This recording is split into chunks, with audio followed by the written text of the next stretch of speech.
ఓం శ్రీ మాత్రే నమః. అందరికీ నమస్తే అండి. Welcome back to Lakshmi home maker double nine ఛానల్కి స్వాగతం అండి. అందరికీ హ్యాపీ ఫ్రైడే అండి. ఫ్రైడే రోజు అయితే రావుకాల సమయంలో దీపారాధన పెట్టడానికి టెంపుల్కి అయితే వెళ్ళాను.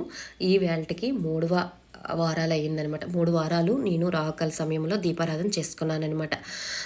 అందరికీ ఇంకొకసారి లలితాదేవి నవరాత్రులు శుభాకాంక్షలు అండి. ఎంతమంది నిన్నటి నుంచి అమ్మవారికి పీఠం పెట్టుకొని పూజ చేసుకున్నారు అనేది నాకు కింద కామెంట్ బాక్స్లో నాకు పోస్ట్ చేయండి.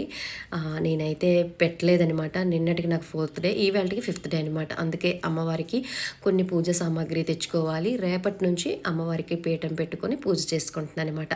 ఇక్కడికి టెంపుల్కి వచ్చానండి. ఈ టెంపుల్కి వస్తే మనసు ప్రశాంతంగా ఉంటుంది. అన్ని దేవాలయాలు ఉన్నాయన్నమాట. శివాలయం ఇది. శివాలయం పక్కనే భువనేశ్వరమ్మ దగ్గరే నేను దీపారాధన చేస్తాను, రావుకాల దీపము. ఆ తర్వాత ఆంజనేయ స్వామి టెంపుల్ ఉంది. ఇక్కడ నాగదేవతలు, ఇక్కడే నేను నాగుల చవితికి పొట్టులో పాలు పోస్తానన్నమాట. ఇక్కడ రావి చెట్టు ఉంది. నాగదేవతలు ప్రతిష్ఠించబడ్డాయి. అన్ని దేవతలకి మనము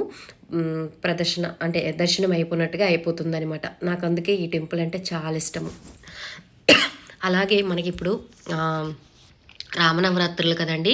నిన్నటి నుంచి మనకి సుందరకాండ పారాయణం చేస్తున్నానండి. ఈ టెంపుల్లో సుందరకాండ పారాయణం కూడా వింటే చాలా మంచిది. మీకు ఇంటి దగ్గరలో కానీ మీకు గుడిలో కానీ పంతులు బాబు ప్రతి రోజు ఈ మనకి నవమి వరకు సుందరకాండ పారాయణం చదువుతారండి ప్రతి టెంపుల్లో. మీకు సుందరకాండ పారాయణం మీరు విన్నట్టుగా అయితే చాలా చాలా మంచిదనమాట. చాలా మంచిదనమాట. మేము వినలేము, మాకు టెంపుల్ దగ్గరగా లేదు అంటే చక్కగా మీరు మొబైల్లో యూట్యూబ్లో కూడా సుందరకాండ పారాయణం వినండి, చాలా మంచిది. ఇంకా మీకు చదువుకోవాలంటే చదువుకోండి ఫ్రెండ్స్, ఓకేనా. ఇదిగోండి రావుకాల సమయంలో దీపారాధన అంతా అయిపోయిన తర్వాత అన్ని దేవతలకు ఒకసారి ప్రదర్శన అయితే దర్శనం చేసుకున్నానండి. ఇదిగోండి పంతులు గారు చక్కగా మనకి సుందరకాండ పారాయణం అంతా అయిపోయిన తర్వాత ఇక్కడ తీర్థ ప్రసాదాలు అయితే ఇచ్చారు. ఇగోండి రాముల వారు ఎంత అందంగా ఉన్నారో, కలకల్లా ఆడిపోతున్నారనమాట.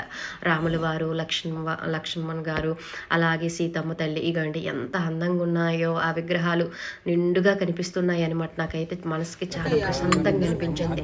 ఇక్కడ పారాయణం అంతా అయిపోయిన తర్వాత ఈ పారాయణము తీర్థము, అలాగే కొబ్బరి నీరు తీర్థము అన్నీ అయితే పంచిపెట్టారనమాట. నాకైతే చాలా హ్యాపీగా అనిపించింది. వీలుంటే మీరు పారాయణం చేసుకోవడానికి ట్రై చేయండి. చాలా చాలా మంచిది అనమాట ఈ రామనవరాత్రుల్లో. అలాగే ఎవరైనా సరే మీరు ఆ రామకోటి రాయాలనుకుంటే శ్రీరామనవమి రోజు ప్రారంభించండి, ఓకేనా. నేను ఇంకొక వీడియోలో మీకు క్లియర్గా చెప్తానమాట. సర్వేజన సుఖనో భవంతు. ఓం శ్రీ మాత్రే నమః.